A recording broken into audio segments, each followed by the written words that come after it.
सिखों को ना भीड़ घर से खींच के लाती थी, और टायर जो होता है ना गाड़ियों का टायर, उनको टायर पहना पहना के और उसमें आग लगा देती थी, हाथ बांध देती थी, और टायर जिंदा जला दिया गया सिखों को वहां पर। उनकी पगड़ी उनकी शान होती है, उनकी पगड़ी निकाल के आग लगा दिया गया।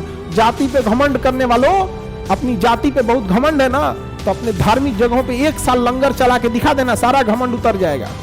इंदिरा गांधी की मृत्यु के बाद भारत ने मतलब क्या बताइएगा, मानवता को शर्मसार करने वाली घटना हुई भारत में।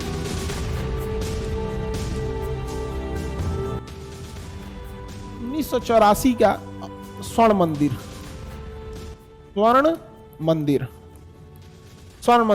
तो यहां पे ऑपरेशन ब्लू स्टार चलाया गया, ऑपरेशन ब्लू स्टार। स्वर्ण मंदिर को पाकिस्तान ऑपरेशन ब्लू स्टार। अब जो स्वर्ण मंदिर था, तो पाकिस्तान ने क्या किया कि पंजाब के एरिया में पाकिस्तान ने कहा कि अच्छा तुमने मेरे से बांग्लादेश छीन लिया, तुमने मेरे से मेरा बांग्लादेश छीन लिया। अब पाकिस्तान ने कहा कोई बात नहीं, हम भी तुमसे तुम्हारी जमीन छीनेंगे, हम तुमसे पाकिस्तान ये पंजाब वाला छीन लेंगे, खालिस्तान बना देंगे। क्या करेंगे? खालिस्तान बना देंगे। तो पाकिस्तान पंजाब के एरिया में ड्रग्स भेजना चालू किया, हथियार भेजना चालू किया, पैसा भेजना चालू किया, और यहाँ पे कुछ लोगों को उकसाया। लेकिन सिख बिरादरी के भाई लोग इतने मतलब देश प्रेमी, आप देखिए हम लोग जितना झंडा नहीं लहराए होंगे उतना झंडे में सिखों की शहीद हुई शरीर वापस आया है बॉर्डर से। हम लोग तो बस झंडा लहरा देते हैं। इस देश में सबसे ज्यादा अगर किसी ज्यादा, हालांकि हर देश में हर राज्य का मिट्टी है इस जमीन, इस देश की हिफाजत के लिए, लेकिन आपको भी पता है सिख लोग को देखिएगा ट्रक ड्राइवरी में, ढाबा में और फौज में बहुत ज्यादा जाते हैं। आप खुद से देखिएगा ना, सिख रेजिमेंट भी है, लाइट और ये क्या नाम है पंजाब रेजिमेंट भी है, दोनों बड़े बहुत बहादुर हैं ये लोग यहाँ पर लड़ने में। लेकिन उन लोगों में कुछ पूरा हिस्सा भाग नहीं लिया वहां पर, तो कुछ ही लोग जो थे वहां पे खालिस्तान मूवमेंट में भाग लिए, और लास्ट में जब सेना आगे बढ़ी तो उन्होंने स्वर्ण मंदिर को क्या बना लिया, एरिया बना लिया यहाँ पर। लेकिन मजबूरी में वहां पर स्वर्ण मंदिर में सेना को भेजना पड़ा।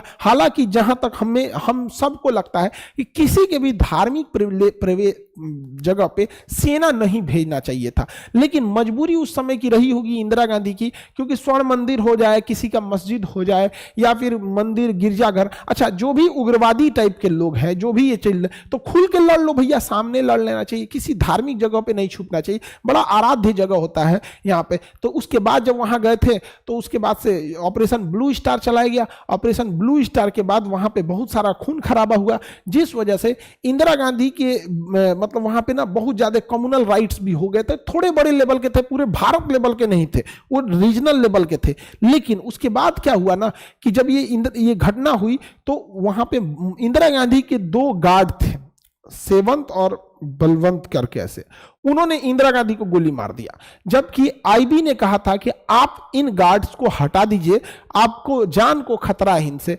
लेकिन वहां पे क्या हुआ था, इंदिरा गांधी ने बात नहीं मानी और इंदिरा गांधी को गोली मार दिया गया। इंदिरा गांधी की जब गोली मारी गई तो थोड़ी दूर तक, अब इतनी गोलियां शरीर में पड़ गई, 30-32 गोली लग के, इतना ज्यादा गोली लगी थी, मेन ऑर्गन्स में गोली लग गई थी। तो उसके बाद उन लोगों ने ना क्या किया, हथियार भी सरेंडर कर दिया। जो इंदिरा गांधी के गार्ड थे उन्होंने बाकी किसी को गोली भी नहीं मारा।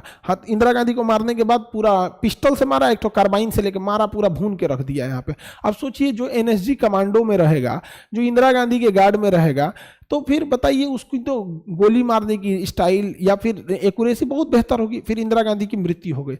इंदिरा गांधी की मृत्यु के बाद भारत ने मतलब क्या बताइएगा, मानवता को शर्मसार करने वाली घटना हुई भारत में। इंदिरा गांधी की जो मृत्यु हुई थी वो भी एक दुखद घटना थी।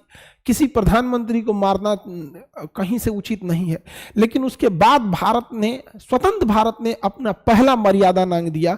सिखों के खिलाफ पूरे भारत में दंगे हो गए। दिल्ली में तो इतना भीषण दंगा हुआ था ना, इतना भीषण दंगा हुआ था जिसका कोई है नहीं। सिखों को ना भीड़ घर से खींच के लाती थी, और टायर जो होता है ना गाड़ियों का टायर, उनको टायर पहना पहना के और उसमें आग लगा देती थी, हाथ बांध देती थी, और टायर जिंदा जला दिया गया सिखों को वहां पर। उनकी पगड़ी उनकी शान होती है, उनकी पगड़ी निकाल के आग लगा दिया गया, जिंदा जला दिया गया। बहुत दुखद घटना थी। घर से निकाल के रेप किया सब महिलाओं का वहां पर। उसके इतना ज्यादा उन्होंने तकलीफ झेला ना, लेकिन हम सब चुप थे। रीजन जानते हैं क्या है? भारत में जिसको पड़ता है ना बस उसी को तकलीफ होता है, हम लोग को काहे फर्क पड़ता है?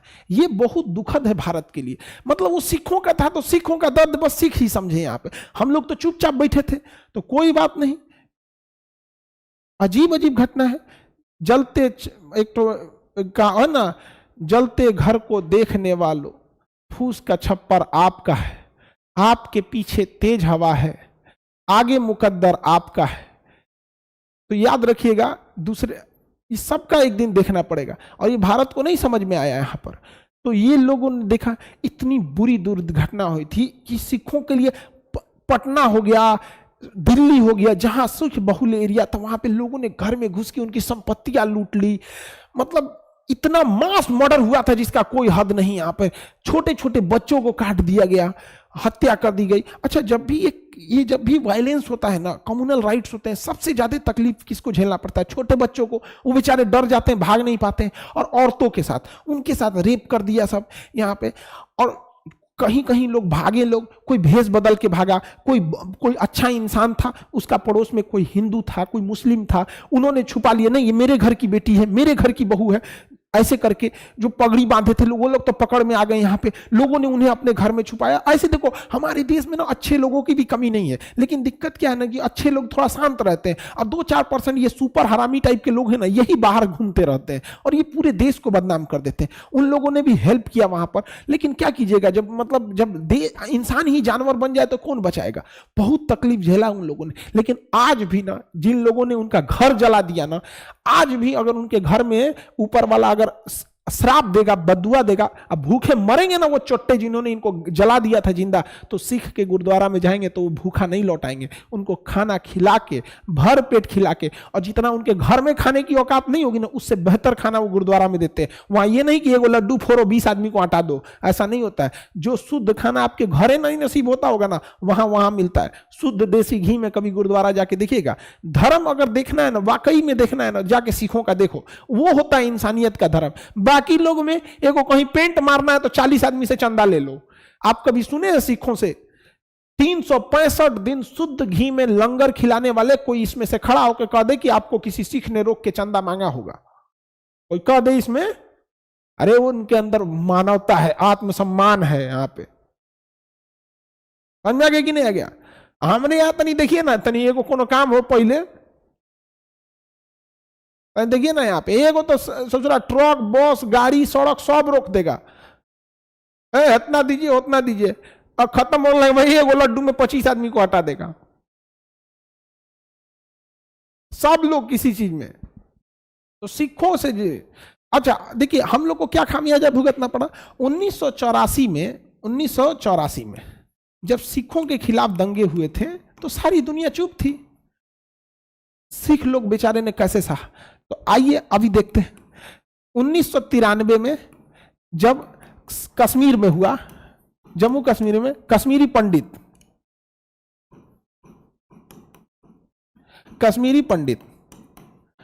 तो कश्मीरी पंडित में केवल हिंदू लोग को दिक्कत था, बाकी चुप थे।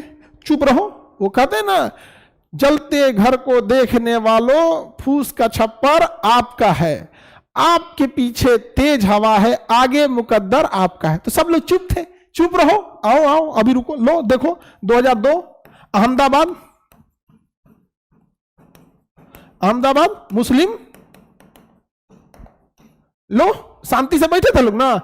ले ससुरा इसको कहोगे,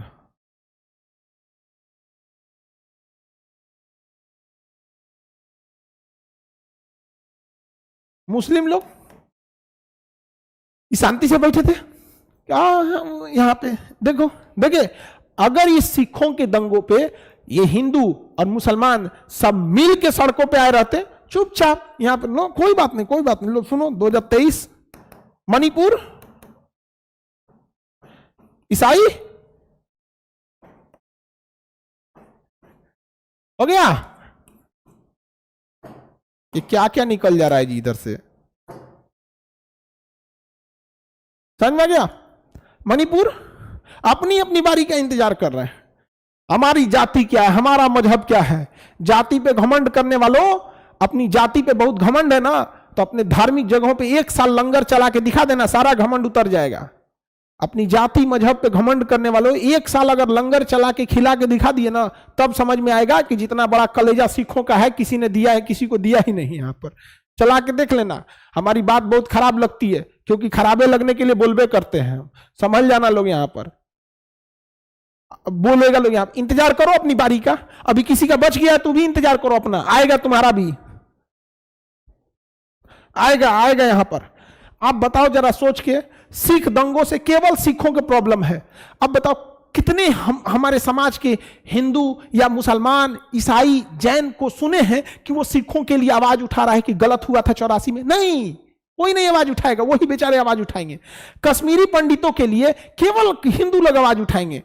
बाकी देखिए, मुसलमान को कहो भाई तुम भी लड़ो कश्मीरी पंडित के लिए, तो भी नहीं बोलेगा। तो अहमदाबाद में जो दंगा हुआ 2002 का, उसके लिए कौन लड़ेगा? केवल मुसलमान को दिक्कत है। इवन देखिए, ये सब मुखौटा पहने हैं, सबको अपने अपने से मतलब है। तो लो, जब अपने से मतलब है तो दुनिया से काहे पचड़ा गाते हो? अपने से मतलब है तो करो। सबको याद रखना, सबके लिए खड़ा होना पड़ेगा यहां पर। और तुम अगर खड़े हो गए ना, तुम अगर सपोज करो किसी पूजा पाठ में चले गए, इसका नाम क्या है, इसका नाम क्या है, अगर तुम हिंदू हो या कहीं टोपी उपी लगा के किसी उसमें चले गए, देखो इसका नाम क्या है, इसका नाम क्या है, हमरा से पूछता है इसका नाम क्या, हम कहे कि तुम्हारे में इतना दम नहीं है जो हमरा से जबरदस्ती करके पूछ लेगा।